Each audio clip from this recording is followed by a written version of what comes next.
A lot of people, if you ask them enough questions,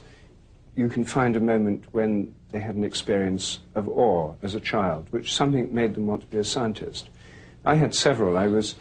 very, very interested in animals as a child, and I remember one of the things that fascinated me was homing pigeons. I used to go with my father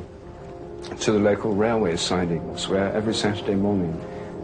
hundreds of baskets of pigeons came from all over England, and the porters at the station, at a fixed time, they'd take out their pocket watch at the right time, they'd release them, they'd open these pigeons and fly up into the sky, head off in all different directions all over Britain. And I used to help them open these baskets and release these pigeons, and I was just fascinated by the birds themselves and how they found their way.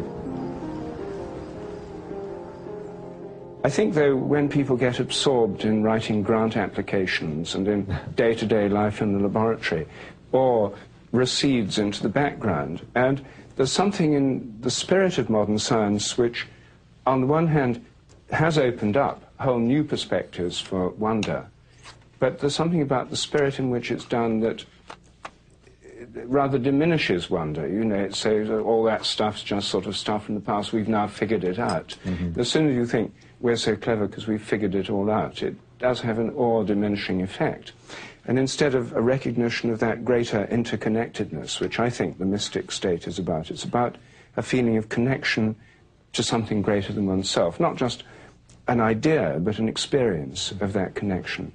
I think that for many practicing scientists, that doesn't happen very much on a daily basis in the lab, but maybe it doesn't happen very much on a daily basis for most people. Well, I think it's true that our capacity for awe, I think, is perhaps the greatest when we're young, and that gradually with the onslaught of responsibilities, problem solving, education, and often, unfortunately, religion, that childlike capacity in us gets somewhat squelched.